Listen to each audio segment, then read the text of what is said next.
오늘은 이제 크로스웨이 9번째 시간 5가 재심판 은혜에 관련된 두 번째 시간을 갖다가 가지려고 하는데요. 지난주 수요일에 이제 우리가 5가에 나오는 3개의 그림 가운데 2개의 그림을 먼저 살펴보았습니다. 근데 이제 그 2개의 그림 먼저 좀 간단하게 요약을 하고 나서 마지막 3번째 그림을 좀 살펴보겠는데요. 지난 시간에 첫 번째 그림은 바로 이 그림이었죠. 이 그림은 이제 에덴 동산에서 시작된 인간의 타락이 점점점 확대되어지는 것을 보여줍니다. 동산에서 들판으로 이렇게 확대되어지고 결국은 들판에서 온 우주로 전 세계적으로 확대가 되어가지고 이제 모든 인류가 다 죄 가운데 빠지게 되었다는 것을 보여준다고 했죠. 그리고 이제 그래서 결국은 이제 인간의 타락한 그 죄악들이 온 세계에 가득 차게 되어지니까 하나님께서 홍수로 세상을 심판하셔가지고 결국은 모든 사람들이 다 멸망하게 되어집니다. 그런데 그 가운데서 특별히 이제 하나님의 은혜를 입어가지고 구원받은 사람들이 바로 노아와 그의 가족들입니다. 그런데 이제 안타깝게도 그 노아와 그 가족들이 하나님의 은혜로 구원받는 놀라운 일들을 경험했음에도 불구하고 그 후손들이 가면 결국은 홍수 이전보다 더 타락한 모습을 보여주죠. 그래서 결국은 바벨탑을 짓고 하나님을 대적하다가 결국은 하나님께서 내려오셔가지고 언어를 혼잡하게 만들어 버려서 그들을 다 뿔뿔이 흩어지게 만드는 결과를 이제 가져왔다고 하는 것이 이 첫 번째 5가 첫 번째 그림의 내용이었습니다. 그리고 두 번째 그림은 이 그림이죠. 이 그림인데요. 이 그림은 이제 그 인간의 그 타락, 죄악이 세상에 가득함으로 해가지고 결국은 어떤 결과가 왔느냐라고 하는 것을 단적으로 보여주는 그림입니다. 한마디로 얘기하면 모든 관계가 다 깨져버린 거예요. 사람들은 오로지 자기만 사랑합니다. 자기만 사랑하고 그래서 사람과 사람과의 관계도 깨지고 사람과 자연과의 관계도 깨지고 사람과 하나님과의 관계도 깨지고 다 깨져버리죠. 그래서 이 세상은 죄악으로 가득 차게 되어지고 하나님의 이미지에 보면 무엇이 첨가되냐면 심판봉이 첨가되어집니다. 그래서 인간의 타락으로 인해 가지고 결국 하나님께서 인간을 이렇게 심판하게 되어지죠. 이제 그런데 그렇게 인간의 죄가 점점 확대되어지고 깊어지는 이런 와중에 하나님은 무엇을 하시냐면 그렇게 점점 타락이 깊어지고 죄악으로 가득 차게 된 세상 가운데 살아가는 그 인간들을 구원하실 계획을 하나님께서 세워나가십니다. 그리고 실행해 나가세요. 그래서 창세기 3장부터 11장까지 내용을 보면 인간은 죄 가운데 심판을 경험하긴 하지만 동시에 무엇도 경험하냐면 하나님의 은혜들을 경험하면서 지나가는 것을 볼 수가 있어요. 그 내용을 5가 세 번째 그림이 우리에게 아주 심플하게 보여줍니다. 그래서 오늘은 그 그림 한 장만을 가지고 좀 설명을 드리려고 하는데요. 5가 세 번째 그림은 바로 이 그림이에요. 이 그림. 이제 제목은 아담에서 아브라함까지라고 하는 제목입니다. 이 그림이 창세기 3장부터 창세기 1장부터 시작됐다고 봐요. 창세기 1장부터 11장까지의 내용을 함축적으로 그냥 보여주고 있는 그림이에요. 그래서 이제 이 그림을 보면 인간이 끊임없이 타락의 길을 걸어가요. 타락의 길을 걸어가는데 그 와중에 하나님은 뭐 하시냐? 은혜의 역사를, 구원의 역사를 하나하나 진행하고 계시다고 하는 것을 이 그림이 보여줍니다. 이 그림에 보시면 동일한 패턴의 사건이 그 4가지가 반복되는 걸 볼 수 있습니다. 그러면서 그 4가지 반복된 내용을 자세히 보면 어떤 형태로 패턴이 반복되냐면 이렇게 돼요. 죄, 심판, 은혜. 그러니까 인간이 죄를 지으면 타락하고 인간이 죄를 지으면 하나님께서 심판하십니다. 심판으로 끝나는 것이 아니고 하나님은 거기다가 뭘 더하시냐면 하나님의 은혜를 더하세요. 이 노란색 부분이 이제 은혜 부분을 보여주는 건데요. 하나님께서 인간이 타락하기 이전에 가장 먼저 보여줬던 첫 번째 은혜는 무엇이었냐면 창조였습니다. 맨 위에 이제 보여지는 것이 창조죠. 이 창조의 사건은요, 단순하게 하나님께서 세상을 창조하셨다 이것으로만 의미하는 것은 아니에요. 창세기 말씀을 좀 보시면 창세기 1장 1절과 2절을 보시면 이렇게 돼 있죠. 태초에 하나님이 천지를 창조하시니라. 땅이 혼돈하고 공허하며 흑암이 깊음이 있고 하나님의 영은 수면 위에 운행하시니라. 이렇게 돼 있습니다. 그러니까 하나님이 천지를 창조하셨다고 하는 것은 어떤 의미냐면 이 창세 이전의 상태, 혼돈과 공허함 그리고 흑암이 가득한 세계 속에 빛을 부여하시고 질서를 부여하신 사건이라고 하는 거예요. 그것이 창조의 의미입니다. 그러니까 창세기 1장과 2장의 말씀은 단순하게 전 우주적인 차원에서 세상을 하나님께서 만드셨다라고 하는 의미만을 얘기해 주는 것이 아닙니다. 온 우주적으로 하나님께서 세상을 만드셨다, 창조하셨다라고 하는 의미도 있지만 동시에 무엇을 우리한테 얘기해 주냐면 하나님께서 우리에게 찾아오셔가지고 무질서와 혼돈과 공허함과 흑암 가운데 살아가는 우리의 인생을, 우리의 삶을 새롭게 만들어 주셨다고 하는 것을 얘기하기도 합니다. 우리 인간이라는 존재는 하나님이 우리 삶에 개입하지 않으면요, 누구나 다 혼돈과 공허함과 흑암을 피해갈 수가 없는 존재들이에요. 하나님이 우리 삶 속에 개입하셔야만, 그래야만 우리 삶이 빛 가운데로 나가고 질서가 잡혀집니다. 하나님과의 관계가 끊어진 상태로 하나님이 우리 삶 속에 개입을 하지 않으면 우리 인간은 어떻게 살아가야 되는지, 무엇을 하고 살아야 되는지를 모릅니다. 마치 어둠을 헤매는 것과 똑같은 상태로 우리 인간은 살아갈 수밖에 없어요. 그리고 실제로 그렇게 살아갑니다. 사람들을 이렇게 보면 그러고 살아갑니다. 그래서 자기 나름대로는 열심히 뭔가 한다고 해요. 열심히 하곤 하지만 그 행한 것들이 자기 나름대로는 훌륭하게 잘했다고 생각해서 한 것인데 나중 결과를 보면 잘못된 길을 가서 후회만 남는 인생을 살아가는 경우가 굉장히 많죠. 젊은이들은 특별히 더 그러죠. 젊을 때는 내가 제일 세상에서 똑똑한 줄 알아요. 그래가지고 내 생각이 가장 맞는 것 같아가지고 열심히 달려갑니다. 그런데 대부분의 사람들이 40대 후반 50대에서 접어들면 내가 뭔가 좀 잘못 살았구나라고 하는 것을 그때 가서 깨닫습니다. 근데 그때는 이미 이 살아온 관성이 있어가지고 뭘 돌이키고 싶어도 돌이키기가 거의 불가능해서 그냥 살아가는 거예요. 그러니까 우리 인생이란 것이 그렇습니다. 흑암 속을 헤매고 다니는 거예요. 흑암 속을. 그런데 그런 우리를 찾아오셔가지고 어떻게 하시냐면 말씀으로 우리를 새롭게 하세요. 우리 삶 가운데 질서를 잡아주세요. 그리고 우리가 어둠을 헤매는 것이 아니라 빛 가운데 정말로 가야 될 목표점을 바라보고 그 길을 갈 수 있도록 만들어주시는 것이 무엇이냐면 하나님의 창조의 역사입니다. 그래서 창조를 갖다가 첫 번째 은혜다라고 얘기를 하는 거예요. 그런데 이 이제 창조라고 하는 은혜 사건을 시작으로 해가지고 이 그림에 보시면 검정색, 그다음에 빨간색, 노란색 부분이 반복해서 계속 되어지죠. 검정색 부분은 인간의 저지른 죄의 내용이 무엇인지를 보여주고 있고요.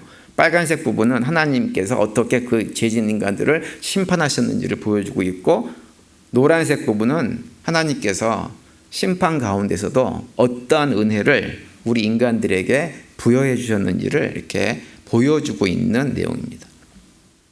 그런데 여기 보시면 창세기 3장부터 12장까지 보면 죄, 심판, 은혜 사건이 4개가 반복되잖아요. 그죠? 이 4개가 반복된다고 하는 것은 어떤 의미를 가지고 있냐면 인간의 타락이 4번에 걸쳐서 이루어졌다고 하는 것은 그 마지막 단계에 이르게 되어지면 더 이상 인간이 나빠질래야 나빠질 수 없을 만큼 완벽하게 타락한 상태가 되었다는 것을 얘기합니다. 반대로 하나님의 은혜도 마찬가지예요. 하나님의 은혜도 4번에 걸쳐서 이루어졌다고 하는 건 뭐냐면 인간이 그렇게 완벽하게 타락한 존재가 되었는데 하나님은 그 완벽하게 타락해가는 인간의 상태 가운데서 하나님 또 완벽하게 그들을 구원할 계획을 완성하셨다고 하는 것을 보여주고 있는 것입니다. 성경에서 4라는 숫자는 완전수라고 보통 얘기를 하죠. 동서남북을 가리키는 완전수인데 이 완전함을 의미하고 있는 거예요. 그래서 이 4가지의 사건, 이 4라는 숫자를 통해 가지고 죄가 에덴 동산에 시작되어지는데 바벨탑에서 완벽하게 타락했다라고 하는 것을 보여주고, 에덴 동산에서 타락했던 인간들이 은혜를 베풀어 주신 하나님의 은혜가 나중에 바벨탑 사건 이후에 하나님께서 그들에게 온전한 은혜를 그들에게 덧입혀 주셨다라고 하는 것을 보여주고 있는 거죠. 그래서 우리 인간의 타락은 깊어지지만 하나님의 은혜는 우리가 죄가 더하면 더할수록 뭐가 깊어지냐면 하나님의 은혜도 거기에 따라서 깊어지는 거예요. 그것이 창세기서부터 로마서에만 기록된 말씀이 아니라 이미 창세기 3장부터 12절까지 내용 속에서 그걸 갖다가 우리에게 완벽하게 보여주고 있습니다. 그래서 이제 네 가지 사건을 하나하나 살펴보면 첫 번째 사건은 이제 창세기 3장 얘기인데요. 창세기 3장 얘기는 이제 이런 내용이죠. 인간이 타락했어요. 그다음에 결국은 그 심판으로 죽음을 경험하고 하나님께서 죽음 이후에 구원의 섭리를 갖다가 선포하십니다. 창세기 3장에서 아담과 하와가 지은 타락의 내용은 하나님께서 먹지 말라고 하는 선악과를 따먹은 거죠. 하나님의 말씀에 불순종한 것이 타락의 사건입니다. 그런데 제가 여러 번 말씀을 이미 드렸지만 이 선악과를 따먹었다고 하는 것은 선악과를 따먹었다는 사실 자체가 중요한 것은 아니에요. 무엇이 중요하냐면 그들이 왜 선악과를 따먹었느냐라고 하는 것이 중요한 거예요. 아담과 하와가 선악과를 따먹은 이유가 뭐예요? 누구처럼 되기 위해서? 하나님처럼 되기 위해서 선악과를 따먹은 거예요. 사단이 아담과 하와를 속일 때 뭐라 그랬냐면 너희들이 그것을 먹으면 하나님처럼 될 것이다. 이렇게 미혹을 했어요.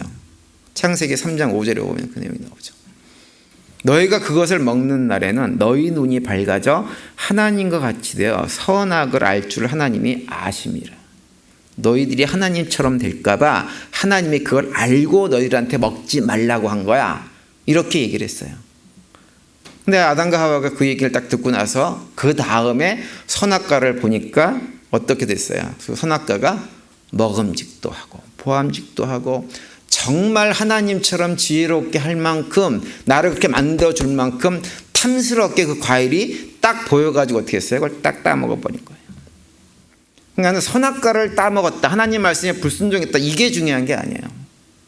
아담과 하와가 선악과를 따먹은 이유가 중요한 거예요. 그 이유는 무엇이냐? 하나님처럼 되기 위해서. 그래서 이 땅의 모든 피조물, 특별히 인간들이 하나님의 자리에 자꾸 앉으려고 하잖아요. 내 인생의 주인이 내가 아니고 하나님인데 내 인생이 내 거라고 자꾸 얘기하잖아요. 그게 하나님 자리에 앉는 거예요. 그것이 뭐냐면 바로 죄입니다. 그리고 그 습성을 버리지 못하고 우린 살아가요. 그 죄의 습성을 버리지 못하고 살아갑니다. 그래서 끊임없이 내가 하나님 자리에 앉아가지고 누군가를 이렇게 좀 내려보고 평가하고 판단하고 정죄하고 하는 일들을 얼마나 재미있어 하는지 모릅니다. 요즘 제가 한국의 그 총선 때문에 한국 유튜브들을 좀 보면 그 소위 말해서 정치 평론가라고 하는 사람들이 나와가지고 하는 얘기를 듣고 있으면 다 하나님이에요. 다 하나님. 자기들이 최고의 것을 알아가지고 이리 판단하고 저리 판단하는데 뚜껑을 열어봐야 알죠. 자기들이 어떻게 합니까? 근데 그렇게 합니다. 사람들은. 근데 그렇게 이제 인간이 타락해버리자 하나님이 결국 심판을 하는데 심판의 내용은 여기 있는 대로 뭐예요? 죽음이에요. 죽음. 창세기 3장 19절 보시면 이렇게 돼 있죠. 내가 흙으로 돌아갈 때까지 얼굴에 땀 흘려야 먹으리니 내가 그것으로 취함을 얻었으니라. 너는 흙이니 흙으로 돌아갈 것이니라 하시니라 말씀합니다. 흙이니 흙으로 돌아갈 것이다 라고 하는 말은 뭐냐면 너의 삶이 죽음으로 끝날 것이다 라고 말씀을 하는 거예요. 그리고 이 말씀을 이제 선포하고 나서 22절 이하에 보면 하나님께서 어떻게 하시냐면 하나님께서 아담과 하와가 더 이상 에덴 동산에 있던 생명나무 과일을 먹지 못하도록 어떻게 해요? 길을 막아버립니다. 막아버리세요. 그러면서 하나님께서 이제 우리 인간의 삶 속에 단순하게 죽음으로 끝나는 것이 아니라 죽기 전까지 남자는 얼굴에서 땀을 많이 흘리면서 일을 해야만 수고를 해야만 먹고 살게 만들고 여자들은 해산의 고통을 경험하게끔 만드시죠. 그리고 이제 뱀에게는 뭘 심판하세요? 평생 배로 기어다니면서 흙을 먹고 살 것이다. 이렇게 하나님께서 심판을 하십니다. 그런데 중요한 것은 그 다음에 하나님께서 심판으로 끝나지 않는다고 하는 거예요. 하나님께서 은혜를 베풀어 주세요. 그 은혜는 무엇이냐면, 첫 번째 은혜는 뭐냐면 그렇게 사단의 미혹으로 타락해버린 인간을 구원하시고자 하는 하나님의 구원의 계획, 구원의 섭리를 선포하시는 거예요. 그것이 하나님의 은혜예요. 그것이 창세기 3장 15절 말씀이에요. 보통 우리가 흔히 창세기 3장 15절을 원시 복음이다 이렇게 얘기합니다. 가장 최초로 선포된 복음의 메시지예요. 그 복음의 메시지를 통해 가지고 예수님을 보여주셔서 타락해버린 인간들을 내가 이렇게 구원해 내고야 말겠다라고 선포하시는 내용이 창세기 3장 15절 말씀이에요. 우리가 잘 아는 말씀이죠. 이렇게 돼 있죠. 내가 너로 여자 원수가 되게 하고 내 후손도 여자의 후손과 원수가 되게 하리니 여자의 후손은 내 머리를 상하게 할 것이요 너는 그의 발꿈치를 상하게 할 것이니라 하시고 이렇게 말씀을 합니다. 아담과 하와가 사단의 미혹을 받아가지고 선악과를 따먹은 사건은 무엇이냐면 아담과 하와가 사단과 한 통속이 되어져서 하나님을 대적한 사건입니다. 그런데 하나님의 계획은 뭐냐면 여자의 후손, 그러니까 사단이 미혹해가지고 자기 편을 만들었던 그 여자의 후손을 사단과 원수가 되게 해서 그 사단을 갖다가 제거하고 결국은 그 후손을 통해 가지고 여자의 후손들이 다시 하나님께로 돌아와서 하나님 편이 되게 만드는 것이 하나님의 계획입니다. 그래서 그런 의미에서 이 15절에서 하는 얘기가 뭐냐면 여자의 후손이 내 머리를 상하게 할 것이요. 여기서 내는 누구냐면 뱀을 말하는 거예요. 뱀의 머리를 상하게 해버릴 거라고 말씀합니다. 다시 말하면 사단의 권세를 완전히 죽여버릴 거라고 하는 거예요. 그렇게 함으로 해가지고 그 사단의 편이 됐던 여자를 다시 하나님 편으로, 다시 말하면 아담과 하와를 하나님 편으로 되돌리는 일을 하겠다고 말씀하시는 거예요. 그리고 그 사단을 죽여버리는 그 존재, 여자의 후손은 누구냐? 바로 예수 그리스도를 의미하는 것입니다. 그리고 이 뱀이 그 여자의 후손의 발꿈치를 상하게 할 것이라고 하는 말은 뭐냐면 여자의 후손이 예수 그리스도가 이 땅에 와서 사단의 머리를 짓이기는 과정에서 십자가의 고난과 죽음을 경험하게 될 것을 예고해 주고 있는 말씀인 거예요. 그래서 그것은 이제 예수님에게 아무런 영향도 끼치지 못하죠. 예수님께서 인간의 육신을 입고 사시면서 약간의 고통을 경험하시긴 하지만 예수님에게는 아무런 영향도 끼치지 못합니다. 그 말씀을 이 창세기 3장 15절이 우리한테 선포해 주고 있는 거예요. 이걸 통해 가지고 사단에게도 여자들의 그 아담과 하와에게도 얘기하는 거죠. 지금은 너희가 사단에게 미혹당해서 사단의 편에 되었지만 결국은 너희들이 다시 나의 백성으로 돌아오게 될 것이다. 이 약속을 하나님께서 해주시는 거예요.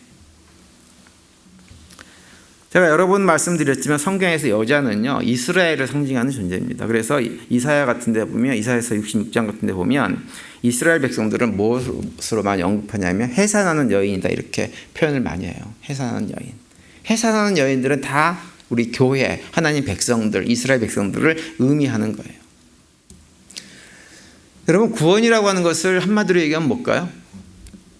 죽어서 천국 가는 걸까요? 그것이 아니라고 제가 여러 번 말씀드렸죠. 구원은 무엇이냐면 하나님과 우리의 관계가 회복되는 것이 구원이에요. 다른 것이 구원이 아니에요. 그러니까 예수님께서 우리를 구원하셨다고 그랬을 때 그 얘기는 뭐냐면 예수님의 대속의 죽음으로 우리의 죄값을 대신 치르심으로 말미암아서 하나님과 우리의 관계를 회복시켜 주셨다라고 하는 그런 의미인 거예요. 천국은 왜 가느냐? 하나님과의 관계가 회복되었기 때문에 우리 하나님 자녀가 되었기 때문에 이 세상의 삶을 이 생을 마감하면 당연히 어디로 가요? 아버지 집으로 가는 그곳이 어디예요? 천국인 거예요. 그리고 꼭 죽어서만 가는 것이 아니라 이 땅에서도 우리가 하나님과 관계가 회복되어지면 뭘 경험해요? 하나님의 나라를 이곳에서도 경험하고 사는 거예요. 죽어서만 가는 게 아니라고요. 하나님의 나라는 이미 시작됐어요. 왜냐하면 하나님의 나라에 가는 우리들의 삶이 예수 그리스도의 대속의 은혜로 이미 하나님과 관계가 회복되었기 때문에 이미 우리는 천국에 있는 존재인 거예요. 그 얘기를 창세기 3장 15절 말씀이 우리한테 해주고 있는 것입니다. 놀라운 은혜의 선포를 구원의 섭리를 우리에게 말씀해 주고 있는 거죠. 그리고 이제 두 번째 사건이 가인과 아벨 사건입니다. 우리가 너무나 잘 알죠. 가인이 아벨을 들판에서 죽여버리죠. 아담과 하와의 자식이었던 가인과 아벨이 하나님께 제사 드리는 문제로 해가지고는 결국 가인을 죽이고 했던 얘기는 제가 지난 시간에 이미 다 설명을 드렸습니다. 근데 하나님께서 그 가인을 갖다 심판하시는데 심판의 내용은 뭐냐면 추방시키는 거예요. 땅에서 추방시켜 버립니다. 그래서 더 이상 단순하게 유리방황하는 삶으로 사는 것이 아니라 땅을 갈아도 더 이상 땅이 소출을 내주지 않을 거라고 말씀하세요. 땅으로부터 추방당하는 거예요. 그래서 창세기 4장 12절에 보면 이렇게 말씀하고 있죠. 내가 밭 갈아도 땅이 다시는 그 효력을 내게 주지 아니할 것이요 너는 땅에서 피하여 유리하는 자가 되리라 이렇게 얘기합니다. 그런데 이제 하나님께서 그 가인을 그렇게 추방당하는 심판을 내리셨는데 그 얘기를 듣고 가인이 두려움을 고백합니다. 어떤 고백이었어요? 제가 지난 시간에 얘기했죠. 물은 나를 만나는 자가 나를 죽이겠나이다 이렇게 얘기를 해요. 이 고백의 의미를 제가 지난 시간에 이미 다 설명을 드렸습니다. 우리 사람이란 존재는 하나님과의 관계가 단절되어지고 하나님으로부터 쫓겨나게 되어지면 주변에 아무런 위협이 없어도 스스로 혼자 두려움 속에 살아갈 수밖에 없는 것이 우리 인간의 모습이고 그것을 갖다가 가인의 모습을 통해서 단적으로 우리에게 보여주는 거예요. 그래서 가인이 그걸 갖다 하나님께 호소하는 것입니다. 아무도 없는데 누가 날 죽일 사람이 없는데도 그 두려움에 떤 그 고백을 하고 있는 거예요. 그러자 하나님께서 어떻게 하냐면 가인의 호소를 듣고 뭘 주세요? 표를 주세요. 표를. 창세기 4장 15절에서 이렇게 말씀하죠.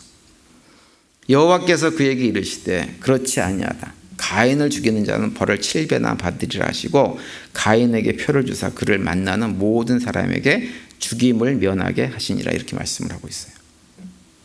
여기서 보면 표를 주어가지고 죽음을 명쾌해 주었다고 되어 있잖아요. 그죠? 이 표가 이 표적이죠. 표적. 하나의 표적이라고 되어 있는데 이 표가 구체적으로 뭘까요? 이것에 대해서 딱히 설명해 주는 주석책은 제가 보질 못했는데요. 제가 이것 때문에 고민을 많이 했어요. 이게 도대체 뭘까? 근데 제가 지난번에 한번 설명을 드린 것 같아요. 뭐라 그랬습니까? 이 표가 뭘 얘기한다고 그랬죠? 성령 하나님을 의미하는 거예요. 성령 하나님. 성경에 보면 그 얘기를 많이 합니다. 심판받고 영원한 형벌을 받을 인간이 어떤 표를 받으면 하나님으로서 표를 받으면 그 표 때문에 더 이상 심판을 받지 않는다는 얘기를 반복해서 합니다. 대표적으로 요한계시록 9장 4절에 보면 이런 내용이 나오죠. 그들에게 이르시되 땅의 풀이나 푸른 것이나 각종 수목은 해하지 말고 오직 이마에 하나님의 인치심을 받지 아니한 사람들만 해하라 하시더라 이렇게 말씀하세요. 하나님께서 종말에 세상을 심판하시는데 수목을 해하지도 않지만 또 어떤 사람을 해하지 않냐면 하나님의 인치심을 어떤 표를 받은 사람들은 해하지 않겠다고 하는 거예요. 그 표가 없는 사람들만 심판받는 거예요. 하나님께 어떤 표를 받은 사람들은 해함을 받지 않습니다. 여기서 인치심표라고 하는 것이 무엇이냐 바로 성령을 말하는 거예요. 성령을. 그래서 에베소서 1장에 가면 이런 말씀을 해주고 있죠. 1장 13절과 14절에 보면 그 안에서 너희도 진리의 말씀 곧 너희의 구원의 복음을 듣고 그 안에서 또한 믿어 약속의 성령으로 인치심을 받았으니 이는 우리 기업의 보증이 되사 그의 얻으신 것을 승량하시고 그의 영광을 찬송하게 하려 하심이라 이렇게 말씀을 합니다. 여기 보시면 약속의 성령으로 인치심을 받았다. 누가? 우리가 그렇게 받았다고 하는 거예요. 근데 성경에 보면 그 하나님께 주시는 표 말고 사단이 주는 표도 나옵니다. 요한계시록 12장에 보면 사단이 주는 표가 있어요. 표가 있어요. 유명한 표죠. 그죠? 사단이 주는 표를 받으면 멸망하고 사망합니다. 근데 하나님께 주시는 표. 창세기 4장에 나오는 하나님께서 가인에게 준 건 하나님이 준 거예요. 사단이 준 게 아니에요. 사단에게 표를 받으면 죽지만 하나님께 표를 받으면 사는 거예요. 근데 죽을 자를 살리기 위해서 주신 표가 무엇이에요? 다른 것이 아니라 바로 성령이에요. 창세기 4장에서 그것이 성령이다 이렇게 얘기 안 하고 있지만 성경 전체 흐름을 봤을 때 이것은 무엇을 우리한테 보여주냐면 죽어야 될 우리 인간들에게 하나님을 끊임없이 대적하고 살아가는 인간들에게 하나님께서 성령을 보내주셔서 성령으로 인치셔서 그들을 구원해낼 것임을 이 창세기 4장 15절 말씀을 통해서 우리에게 약속해 주고 있는 거예요. 이것이 하나님께서 타락해가는 인간들에게 주신 두 번째 은혜의 표적입니다.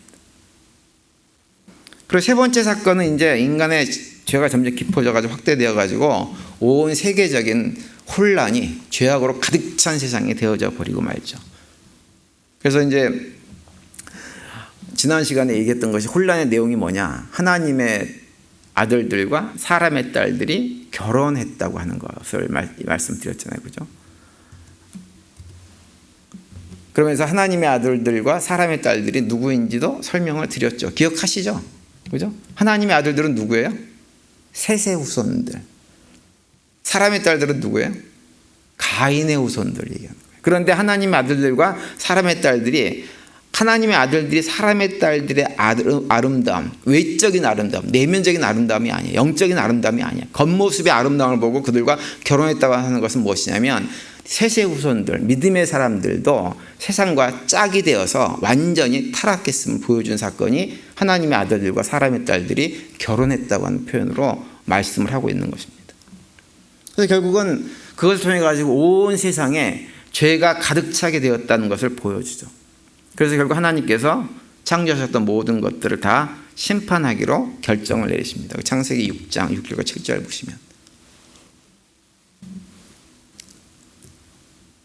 땅 위에 사람 지으셨음을 한탄하사 마음에 근심하시고 이르시되 내가 창조한 사람을 내가 지면에서 쓸어버리되 사람으로부터 가축과 기든 것과 공중의 새까지 그리하리니 이는 내가 그것들을 지었음을 한탄함이니라 하시니라 이렇게 말씀을 하고 있어요. 그런데 이제 이렇게 해서 결국 심판을 하시는데 하나님께서 그 와중에 또다시 뭘 하시냐면 은혜의 손길을 펼치세요. 모든 인간들이 다 죄 가운데 빠져 살았지만 그래도 그 가운데 하나님 보시기에 그나마 의롭게 살았던 노아를 그의 가족을 구원하시기로 은혜를 베푸십니다. 그리고 그를 살려내십니다. 그러면서 그의 노아의 가족을 살려내기 위한 방편으로 무엇을 하세요? 방주를 짓게 하세요. 창세기 6장 15절 이하에서 이렇게 기록하고 있습니다. 내가 만들 방주는 이러하니 길이는 300규빗, 너비는 50규빗, 높이는 30규빗이라. 거기에 창을 내되 위에서부터 한 규빗에 내고 그 문을 옆으로 내고 상중하 3층으로 할지니라 이렇게 말씀을 하고 있어요. 여기서 방주로 번역되어진 그 히브리어 원 단어를 보면 테마라고 하는 단어, 테마. 테마라고 하는 단어는 성경에서 딱 두 군데에서 나옵니다. 한 군데는 어디냐면 이 창세기 6장하고 또 한 군데는 뭐냐면 출애굽기 2장에서 모세를 살리기 위해서 담았던 갈대 상자가 뭐냐면 바로 테바예요. 그러니까 두 상자의 특징은 뭐냐면 물에 빠져 죽어야 될 존재를 살리는 역할을 하는 것이 테바 상자입니다. 나중에 또 뭐 설명을 또 할 기회가 있겠지만 또 성경에서 물이라고 하는 것은 무엇을 상징하는 것이냐면 인간들이 지은 죄를 상징하는 것입니다. 물은 바다 이거다 무엇을 상징하냐면 인간들이 죄를 상징하고 죄가 차고 넘치는 상황들을 바다로 표현하고 있는 거예요. 그래서 하나님께서 노아 홍수, 노아 시대 때 홍수를 통해서 물로 심판하셨다고 하는 것은 무엇이냐면 물이 차고 넘쳤다고 하는 것은 뭐예요? 세상에 뭐가? 죄의 악이 차고 넘쳐서 세상이 멸망했다고 하는 얘기를 말씀하고 있는 것입니다. 그 죄악이 차고 넘치는 상황을 물이 차고 넘치는 것처럼 묘사를 하고 있는 거예요. 제가 거듭거듭 말씀드리지만 우리가 죄를 짓지 말아야 되는 이유는 무엇이냐면 그 죄가 우리를 삼켜 먹기 때문에 그래요. 죄로 인해서 우리가 망해버립니다. 사람이 지옥에 떨어지는 것은 하나님께서 그것을 등 떠밀어서 몰아가시기 때문에 지옥에 가는 것이 아니에요. 사람이 지옥에 떨어지는 것은 본인 스스로 본인 발걸음으로 걸어가는 거예요. 사람이 홍수가 나가지고 죽게 된 이유는 무엇이냐면 하나님께서 홍수를 만드신 것이 아니라 이미 세상에 홍수 못지않은 죄악이 세상에 가득 차고 넘치니까 결국은 그 세상이 멸망해버리는 것입니다. 그런데 그렇게 온 세상이 죄악으로 가득 차가지고는 다 죽게 생겼는데 그 상황 속에서 하나님께서 상자를 만드셔가지고 그 상자 안에 노아 식구를 딱 집어넣어서 그들만을 구원하는 것이 창세기 6장 노아 홍수 이야기입니다. 여러분 그런데 그렇게 우리들이 지은 죄 때문에 이 죄가 차고 넘쳐가지고 그 죄에 빠져가지고 죽게 될 수밖에 없는 우리 인간들을 그 품에 안으셔가지고 우리를 구원해 내주신 분이 누구예요? 바로 예수 그리스도잖아요. 그래서 이 테바라고 하는 단어는 뭘 얘기해 주고 있냐면 예수 그리스도가 세상이 죄악이 차고 넘치는 가운데서도 하나님께서 자기 백성들을 구원해 내주실 것임을 약속하고 미리 보여주는 것이 노아의 방주 사건입니다. 그래서 창세기 3장부터 6장까지는 반복해서 예수 그리스도가 타락한 인류를 구원할 것이라고 하는 것, 그들을 회복할 것이라고 하는 것, 성령 하나님께서 그들을 그렇게 구원해낼 것이라고 하는 것을 반복해서 약속해 주고 있는 거예요. 창세기 3장 15장에서는 여자의 후손이라는 이름으로, 창세기 4장 15절에서는 가인에게 주셨던 표로, 창세기 6장 15절 이하에서는 노아로 하여금 만들게 만들었던 방주를 통해 가지고 그 예수 그리스도가 이 땅에 오셔서 우리를 구원해 줄 것임을 반복해서 말씀을 해주고 있는 거예요. 이것이 무엇이냐면 창세기에 나타난 하나님의 은혜들입니다. 그리고 이제 네 번째 사건이 뭐예요? 네 번째 사건이 바벨탑 사건이잖아요. 그죠? 그래서 네 번째는 이제 바벨탑. 그리고 결국 바벨탑 사건으로 인해 가지고 어떻게 됐어요? 하나님께서 이 땅에 내려오셔 가지고 그들을 다 흩어버리셨어요. 그런데 바벨탑 사건은 노아 홍수라고 하는 엄청난 심판을 경험한 인간들이 여전히 회개할 줄 모르고 하나님께 돌아가지 않고 여전히 하나님을 대적하는 자로 살아간다고 하는 것을 보여주는 것입니다. 인간이 얼마만큼 타락했느냐, 완전히 타락했다고 하는 것을 보여주는 사건이 바벨탑 사건입니다. 그래서 하나님께서 내려오셔가지고 인간들을 심판하죠. 창세기 11장 7절과 8절에 보면 이렇게 되어 있어요. 자, 우리가 내려가서 거기서 그들의 언어를 혼잡하게 하여 그들이 서로 알아듣지 못하게 하자 하시고 여호와께서 거기서 그들을 온 지면에 흩으셨으므로 그들이 그 도시를 건설하기를 그쳤더라. 이렇게 말씀을 합니다. 언어를 혼잡하게 만드셔가지고 소통이 불가능하게 하니까 그들이 모두 다 흩어져 버린 거예요. 그런데 하나님께서 그들을 흩어버리고 하는 것으로 끝내는 것이 아니고 그 가운데 은혜를 또 베풀어 주세요. 그것은 무엇이냐면 창세기 12장에 가면 아브라함을 선택하시는 거예요. 왜 아브라함을 선택하실까요? 다른 데 있지 않고 아브라함을 선택하셔가지고 아브라함의 후손들, 다시 말하면 여자의 후손들이에요. 여자의 후손들을 통해 가지고 인류를 본래 있던 하나님 백성의 자리로 돌려놓기 위해서 그 후손, 여자의 후손을 낳게 하기 위한 방편으로 누구 선택해요? 아브라함을 선택하시는 거예요. 그래서 제가 지난번에도 한 말씀 드렸지만 이제 창세기 12장부터 사도행전 1장, 신약성경 사도행전 1장까지는 한 가지 얘기를 하고 있는 거예요. 뭐예요? 오실 예수님과 오신 예수님에 대한 얘기, 예수님에 대한 얘기, 여자의 후손에 대한 얘기를 그 한 가지 얘기를 계속 하는 거예요. 구약 창세기 12장부터 말라기까지는 뭘 얘기하냐면 왜 그 예수님, 여자의 후손이 올 수밖에 없는지, 그분이 오셔야만 문제가 해결되는지를 보여줍니다. 그래서 창세기 12장부터 말라기 4장까지는 인간의 타락해도 이렇게 타락할 수가 있나, 아무리 야단치고 하나님께서 별것을 다 하셔도 스스로 돌이키지 못하는 것이 우리 인간이구나, 결국은 예수님께서 오셔서 우리의 죄의 문제를 감당하시지 않으면 안 되는구나 라고 하는 것을 확증해 주는 얘기가 창세기 12장부터 말라기 4장까지 얘기해요. 그리고 마태복음부터 사도행전 1장까지는 그렇게 예수님께서 오실 수밖에 없는 환경 속에서 오셔가지고 그분이 약속대로 오셔서 이 땅에서 어떤 사역을 하셨고 그분의 사역을 통해서 어떤 결과가 주어졌는지를 우리에게 보여주는 것입니다. 그것이 창세기 12장부터 사도행전 1장까지의 내용이에요.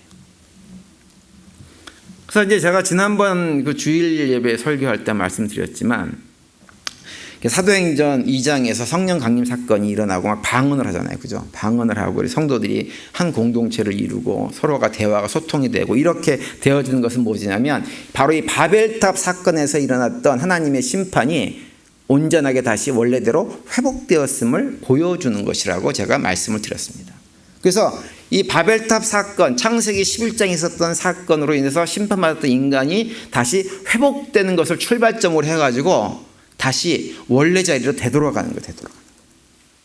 그래서 그림으로 보면 이렇게 되는 거죠. 이렇게 거꾸로 돌아가는 거예요. 쭉 위로. 어디로? 본래 처음 하나님께서 창조하셔가지고 보시기에 좋았더라, 보시기에 좋았더라, 보시기에 좋았더라를 반복해서 선포하셨던 그 자리로 되돌아가는 거. 이걸 성경에 보통 학자들은 뭐라고 얘기하냐면 재창조의 역사다, 이렇게 얘기를 하고. 그래서 사도행전 2장부터 요한계시록 22장까지는 뭘 보여주냐면 이 하나님께서 타락한 인간들을 예수 그리스도의 대속의 은혜로 구원하신 다음에 그들을 온전한 처음 창조했던 모습으로 어떻게 회복시켜 나가주시는지, 어떻게 재창조해 나가는지를 보여주는 것이 사도행전 2장 이후의 신약성경의 이야기입니다. 그리고 지금 우리는 어디에 있는 거예요? 그 재창조의 역사 과정 속에 우리 모두는 지금 서 있는 거예요. 그리고 이제 이 오가에서 우리가 한 가지 좀 더 생각을, 한 가지만 더 생각할 것은 뭐냐면 이 그림의 모습입니다. 그림의 모습. 이 그림을 보시면 역삼각형으로 되어 있잖아요. 그죠? 그리고 맨 아래에 누가 있어요? 아브라함이 있어요. 아브라함이. 이것은 이제 헨리 엔트 목사님이 이렇게 괜히 그냥 이렇게 그린 것이 아니라 하나님께서 천지 만물을 창조하신 이후에 아담과 하와가 타락을 했는데 그 타락한 직후부터 하나님의 그 타락한 인간들을 회복하는 그 회복의 역사 가운데 하나님의 관심이 누구에게 가 있냐면 아브라함으로 점점점 향해 있다고 하는 것을 보여주고 있는 것입니다. 다시 말하면 창세기 3장 15장에서 원시복음을 선포하신 이후에 인간의 죄가 점점 깊어지고 넓어지고 확대되어지면 질수록 하나님은 인류를 구원하기 위해서 여자의 후손으로 이 땅에 보낼 수 있는 통로 한 사람, 바로 아브라함에 집중해서 점점점 아브라함에게 관심이 깊어졌고 결국은 아브라함을 선택하셔서 아브라함을 통해서 여자의 후손을 이 땅에 보내시겠다고 하는 것, 계획을 이 그림 한 장이 우리에게 보여주고 있는 것입니다. 그래서 결국은 이걸 뭘 얘기하냐면 하나님은요, 우리 인간이 아무리 타락을 해도요, 그 타락했다는 이유 때문에 결코 우리를 포기하지 않으시는 분이라고 하는 거예요. 그분은 우리를 포기하지 않으세요. 그리고 반드시 우리를 원래의 자리, 있던 자리로 되돌이키기 위해서 계획하시고 그걸 갖다가 실행하시는 분이 누구냐? 우리 하나님이세요. 우리가 신앙생활을 할 때 그 하나님의 마음을 품고 살아가야 됩니다. 그래서 하나님의 그 마음을 품고 있으면 우리는 결코 포기할 수 없어요. 포기할 수 없어요. 나의 구원도 포기할 수 없지만 다른 사람의 구원도 결코 우리는 포기할 수 없어요. 왜냐하면 우리 하나님이 어떤 분이시냐? 그분은 결코 포기하지 않으시는 분이기 때문에 그래요. 오늘 저녁에 읽은 본문 베드로전서 5장 10절에 보면 이렇게 말씀하고 있습니다. 모든 은혜의 하나님 곧 그리스도 안에서 너희를 부르사 자기의 영원한 영광에 들어가게 하신 이가 잠깐 고난을 당한 너희를 친히 온전하게 하시며 굳건하게 하시며 강하게 하시며 터를 견고하게 하시리라, 이렇게 말씀하세요. 하나님은 우리가 어떤 형편 처지에 있든지 우리를 어디로 인도하시냐면 영광의 자리로 인도하시는 분이에요.